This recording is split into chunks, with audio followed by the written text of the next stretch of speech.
C'est plutôt un drame. C'est le drame d'une femme qui a une fuite. Mais enfin, qu'est-ce que tu es venu mettre dans cet évier, Luc? Oh, et ce robinet qui fouille. Maintenant, je suis obligée d'appeler le plombier. Allô, la plomberie du parc? Pourrait-on m'envoyer quelqu'un, s'il vous plaît? C'est pour une petite réparation dans la salle de bain. Pas avant 15 jours? Bon. Bon, madame. Bon, je regrette. Bon, madame. Pas avant 3 jours. Bon.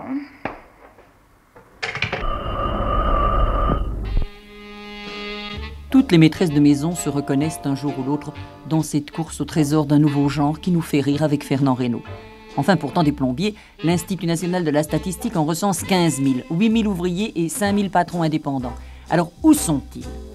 Eh bien, en général, ce métier qu'on connaît mal, c'est tellement compliqué que les firmes se sont spécialisées soit dans l'installation des sanitaires, soit dans l'installation du chauffage au gaz ou encore des toitures. On construit beaucoup et la grosse installation est évidemment plus intéressante. Il faut donc être client régulier d'un plombier généraliste, si j'ose dire, pour qu'il accepte de venir faire les petites réparations. Allô? Eh bien, oui, madame, cet après-midi sans faute.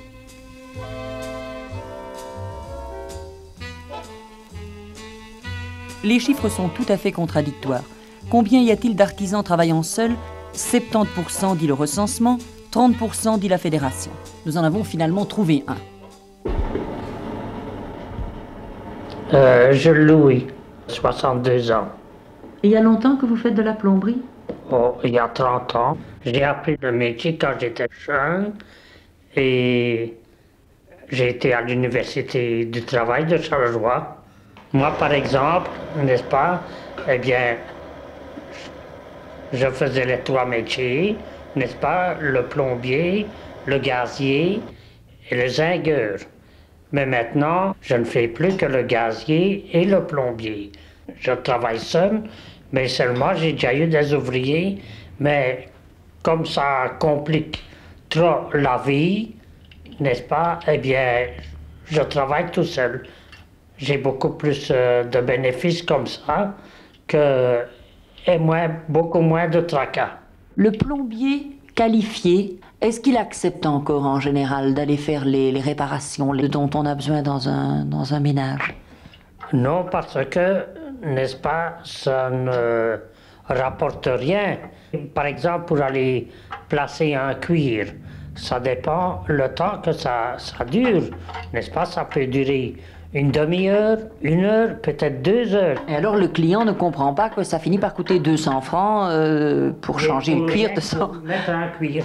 Un ouvrier qualifié dans les grandes villes est payé 59 francs.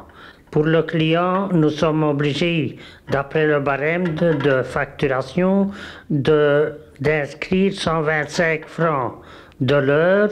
Est-ce qu'il y a beaucoup de Belges qui se diraient plombiers et qui n'en auraient pas l'autorisation? Oui, il y en a assez bien qui travaillent comme ça, après leurs heures. Tout compte fait, un ouvrier gagne plus. Celui-ci termine à heure fixe, tandis que le patron doit faire ses comptes après les heures et préparer ce qu'il a besoin pour le lendemain.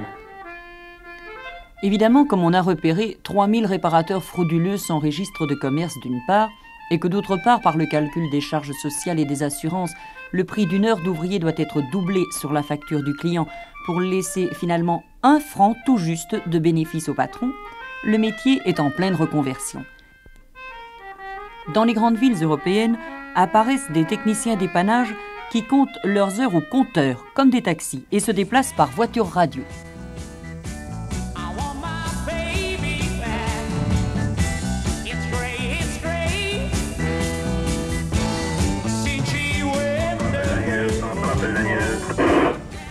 Oui, Daniel, écoute. Il du point d'adresse. Oui, d'accord, vas-y. Alors, c'est Madame Cornelis. Madame Cornelis, 42 rue du Chemin de Fer à Bruxelles. C'est pour fixer un évier qui est tombé. Bien compris? Merci. Il faut 5 ans d'études techniques pour être ouvrier en plomberie. Mais un bon technicien est assuré de gagner très largement sa vie.